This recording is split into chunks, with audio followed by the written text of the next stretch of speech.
To hear him say the words that he quits, he's resigning. Let's watch. Fox News interrupted its broadcast to share part of the Prime Minister's announcement live as allies of Donald Trump welcomed Justin Trudeau's departure. Well, down in the South, what we would say, Harris, is bless his heart. I think he sat down across the table from President-elect Donald Trump and said, you know, I don't think I'm qualified to handle this. And I think that that's why we're seeing him exit stage left. The president-elect himself also taking credit for the resignation and again calling for Canada to become the 51st state. Writing on social media, the United States can no longer suffer the massive trade deficits and subsidies that Canada needs to stay afloat. Justin Trudeau knew this and resigned. If Canada merged with the U.S., there would be no tariffs, taxes would go way down, and they would be totally secure. Together, what a great nation it would be. You know something, to the president, I'll make him a counteroffer. How about if we buy Alaska and we'll throw in Minnesota and Minneapolis at the same time?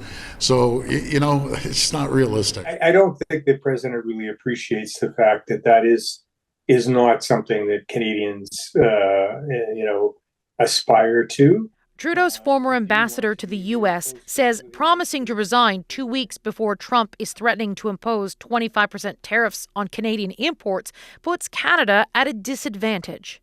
It would have been better had he done it several months ago, and we had a new person in place and maybe even an election. Not knowing clearly who speaks for Canada, what is the strategy, how are we going to ensure that these tariffs don't come about? It's deeply troubling. With Trudeau's influence diminished, Canada's U.S. strategy is now in question. We just don't have that kind of leadership in Ottawa right now. I think that we're going to see provinces and industry associations freelancing in the absence of central leadership. The provinces, the premiers, they are trying to take a leadership role here. They've already requested a First Minister's meeting with Trudeau next week as Canada tries to determine its path forward. Katie, I'm curious about something you said when we first started talking. What is it exactly you know about why officials around Trudeau are increasingly worried that Trump will make good on his tariff threat?